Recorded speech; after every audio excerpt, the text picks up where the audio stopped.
Hello guys, welcome to my channel, or welcome back to my channel. I am so excited for today's video because I have been in a bit of an on and off reading slump. Some months I read 10 books, some months I read 0. And this entire year has been like this. Honestly, I feel like last year was like this as well. But I am determined to make that end. And to do that, I am going to be picking up all of these new releases, well, not all of these, but picking up only new releases from 2025 that I have been well and truly putting off. Some of these came out in February and I still am only getting to them now in August, but I'm so excited. So for the next week or so, I am going to be reading only new releases and I cannot wait. This is the stack I have. I tried to keep it to ones that I have physical, but Enigma by Runyx came out, and if you guys don't know, which you might not, Gothicana by Runyx is my favourite book of all time. The way that that book hit me, and just like the overall vibe and aesthetic is very much like my vibe, and Corvina as a character is just so special to me and I love her. But anyway, so when I saw Enigma was coming out, I was so excited, but somehow I never got around to it. The reading slump strikes again, but here we are.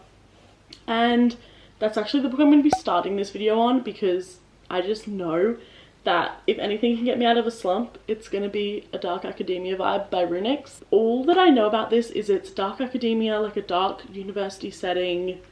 I know that it's not at all related to Gothicana, but I have heard that if you did like Gothicana, you'll probably like this. So I'm excited.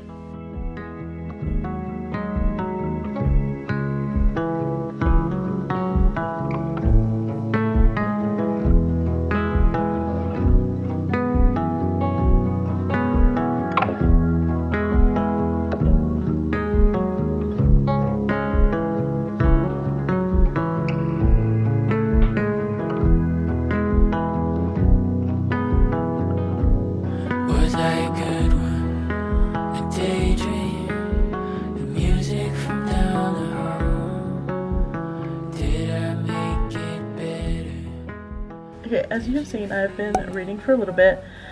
This book, I feel like I haven't been doing it justice because I've been reading like one chapter at a time just when I have a moment or right before bed, and I am so ready to just like get into it and like actually get into the plot of the book, and I am there and I'm obsessed. I'm literally 23% in. I've just got up to chapter 10. A big mystery plot, I guess, has just been like revealed / properly introduced, and I just cannot wait to see where this is going and what is actually happening at this university. I'm also obviously so intrigued by Kaz, who is our male main character, and just I love the way that him and Salem have interacted so far. I love all the interactions and I'm just dying to get more of it. So yeah, I'm up to 23%. I honestly feel like it's gonna go by so quick and I cannot wait. I'm so excited. You guys saw the little vibe I have set up here and it's perfect for this book. But yeah, I'm gonna keep reading and hopefully I want to get at least 50% tonight, but honestly pretty ambitious, but it'd be cool if I finished it tonight. Like I've counted on my fingers all the times that it's gone.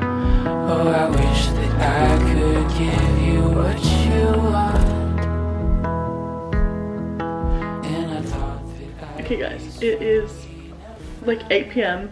I'm obviously like ready for bed, so excuse the way I look, but I am 55% through of Enigma and I wanted to give a proper little bit of a sit down update on where I'm at, and also a little bit of a synopsis as to what this book is actually even about, because I realized I haven't done that yet. Basically, we are following our main character Salem, who is a little bit of an outcast in her family. She is a little bit weird. She doesn't talk much. She is very much interested in death and intrigued by it. She wants to go into forensics, and she's been that way since she was really young. Her older sister Olivia was always the more popular, more outgoing, more quote-unquote normal sister.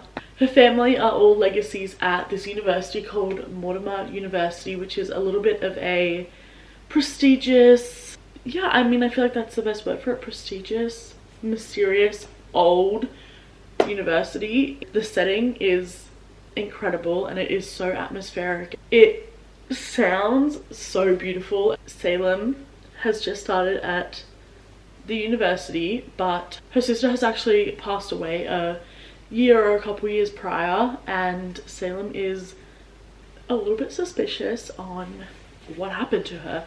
So she basically is at Mortimer University trying to figure out what happened to her sister, and there are a lot of other mysterious deaths that have happened on the campus, and there are some creepy professors, a gorgeously sexy TA, Kaz, who is perfect and I love him, but he is very mysterious, seems to also have a little bit of an interest in death, so he's a little sus. We don't really know what's happening with him. And I mean, yeah, that's kind of where I'm at. There's secret societies, there is just a lot of mystery and intrigue. Salem as a character, she is a little reminiscent of Corvina from Gothicana, if you have read that, and Kaz is also very reminiscent of that. I feel like this book is Gothicana in like another font, but I am very much loving Salem and Kaz, and we are finally starting to see a little bit more of their relationship. It's really not that spicy. Well, it's like a little spicy, I guess, but I think it is going to get a lot spicier because I have seen the trigger warnings at the beginning of the book. Yeah, I feel like that was a very long synopsis. My brain is not really working right now. But yeah, I'm absolutely loving it. Literally feel like my brain is functioning about 50% of its normal speed. So I don't know if this made any sense, but yes.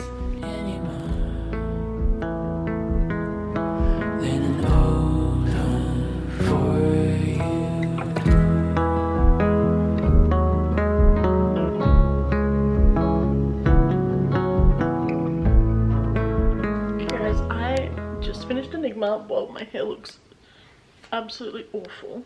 I loved that so much.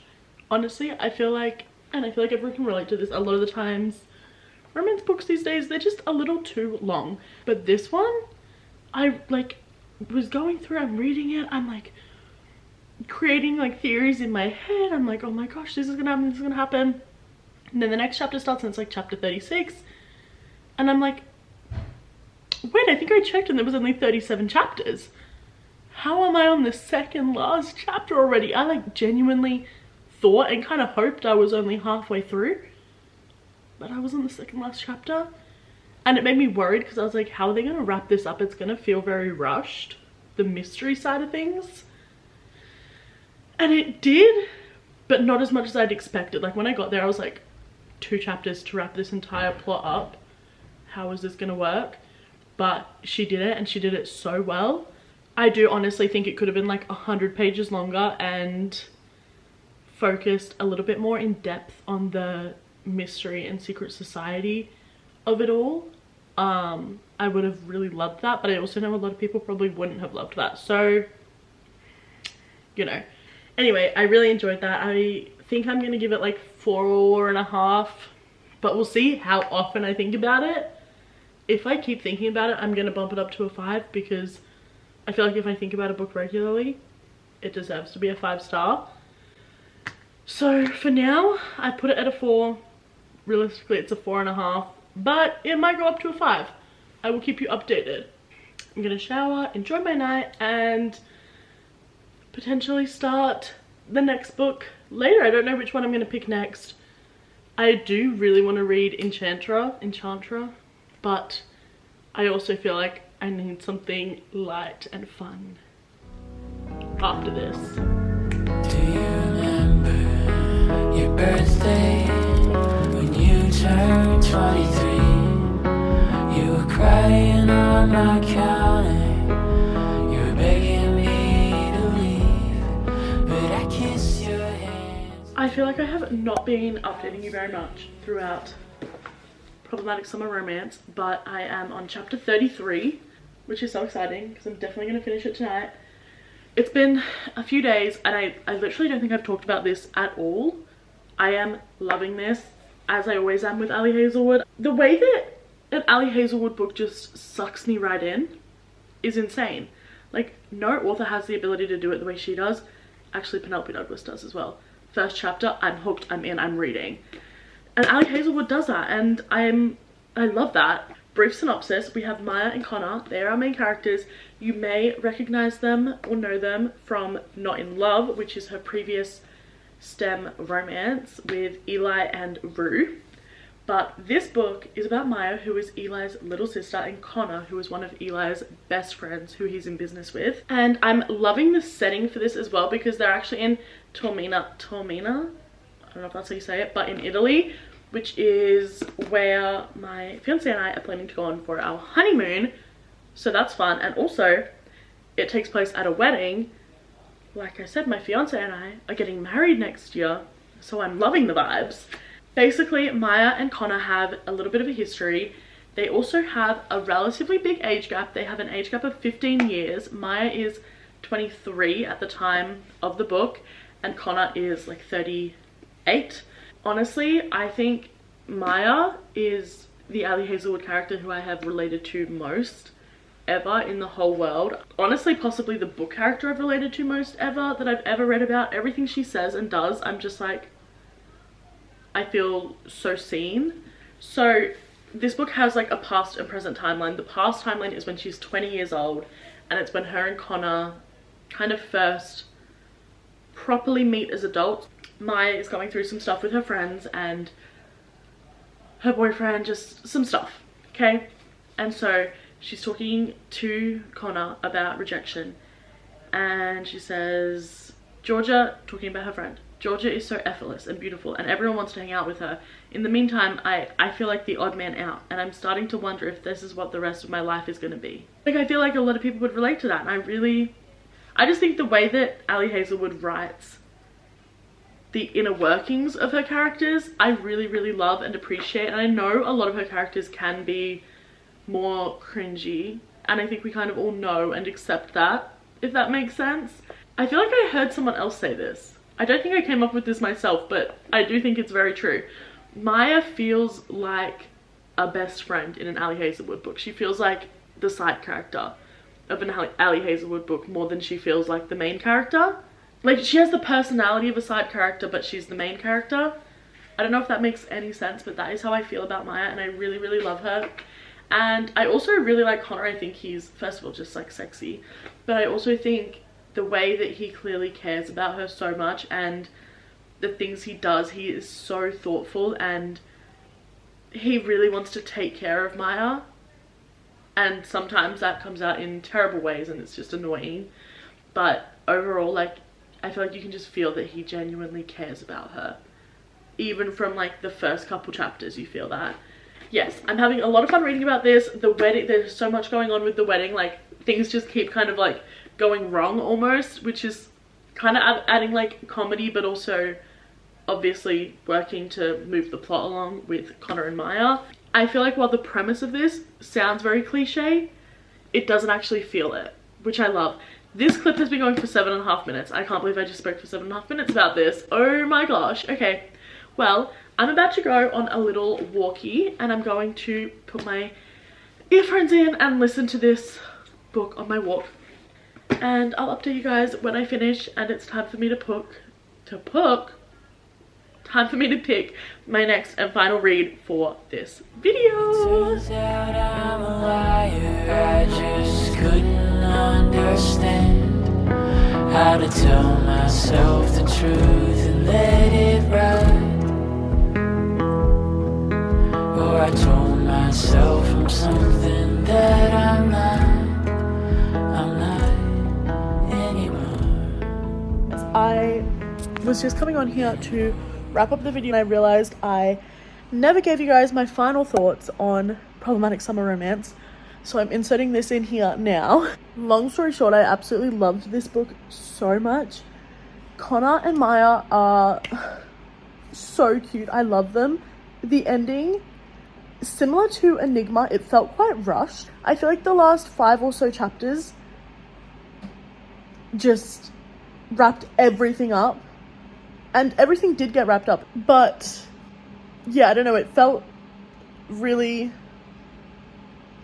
rushed. I feel like that's the best way for me to put it, honestly, but I did really enjoy it. I think I'm gonna give it 4 stars. I honestly was considering giving it a 5-star, but I just feel like there are Ali Hazelwood books that I like better, I think, but I don't know, it could be up there with one of my favorite Ali Hazelwood books. I can't even lie to you guys. I almost wish we got more of the past timeline and more of Maya in Scotland. I feel like that would have been a really fun setting and a really fun concept for Ali Hazelwood to play around with. But I did really appreciate the parts we got, and overall I really loved the story. I think all of the side characters were so much fun. I hope we get more stories in this universe and surrounding this group of people. I think that could be a lot of fun. Sometimes in the morning light, I swear that I can hear you breathe. Hello guys, good morning. It is Sunday. I just realized I haven't updated you yet on Enchantra, which I started a couple days ago. As you can see, I did end up getting it on Kindle Unlimited because it was on Kindle Unlimited, so it didn't cost any money or anything. I'm at exactly 30%. I don't know if you guys are going to be able to see that. I am really enjoying it. I feel like that whole first 20% or so kind of like was giving nothing. Like, I feel like nothing really happened. But now we're in it. The story makes sense. I understand what's happening with the plot.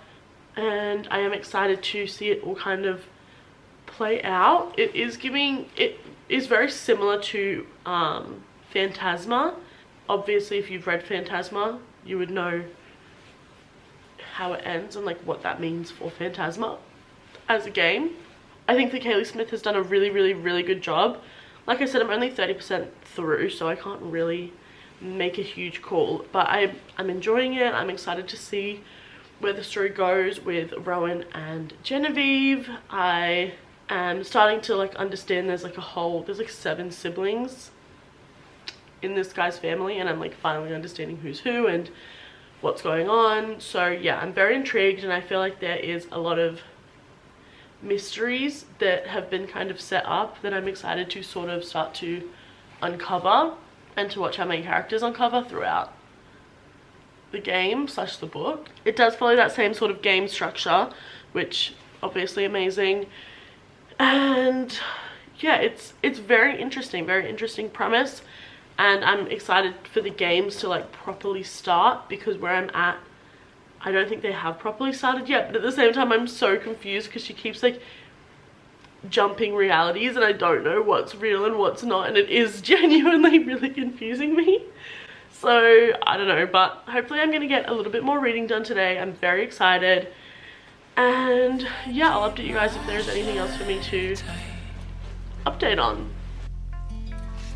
And pretend you're next to me.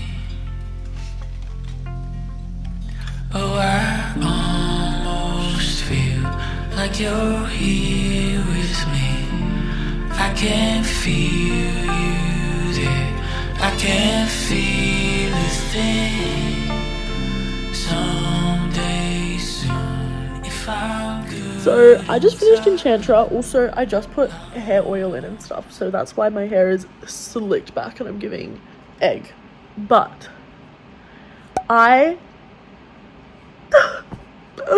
love that book. 5 stars, immediately 5 stars. That book was so good. That is exactly the type of fantasy I love, and the gothic vibes, I'm gonna eat that up every single time. I will say the first 20 to 25% was like a little bit slow and sort of confusing, trying to figure out where are we going after the ending of Phantasma, like where is this book going? But after that 20% mark, everything just kind of really kicked off and everything started to make sense. And probably from like 40% is when you're really in the story, and it's like I just did not want to put this book down. I feel like I was thinking about it every day while I wasn't reading, which is such a good sign, obviously.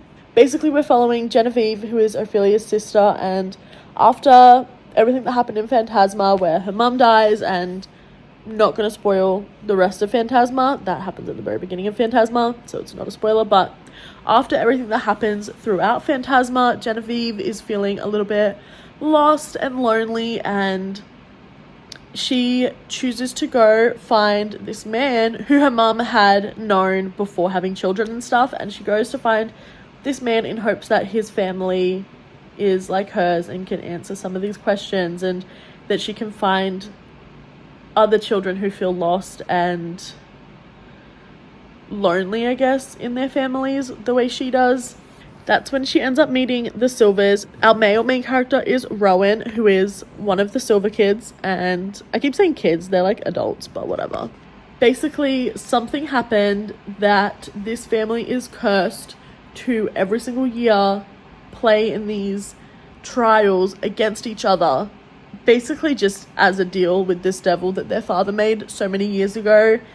And unfortunately, Genevieve gets swept on in and involved in these games and these like death trials. And yeah, it's basically them going through it, her and Rowan figuring out their new relationship. It is marriage of convenience. We had a lot of like don't touch my wife moments, which because I feel like marriage of convenience is so primarily done in like a mafia romance, and so in this setting it was actually incredible. I loved it so much. Rowan as a character, he is so, I just truly loved him. I feel like the first few chapters it's like, whoa, he's kind of a dick, but then it's like, no, he's perfect and I love him. I don't know, I really enjoyed it. Absolutely 5 stars. I literally cried in the ending. So yeah, I loved it. 5 stars. Okay guys, well, thank you so much for watching. I had so much fun filming this video and reading these books. I hope you guys enjoyed watching me read them and hearing me yap about them. If you did, make sure you subscribe and like and turn on post notifications so you get notified when I upload next week. I have a lot of really exciting videos, both reading vlogs and sit down videos planned, so please subscribe and stay tuned. But yes, thank you so much for watching, and I will see you in my next video. Bye!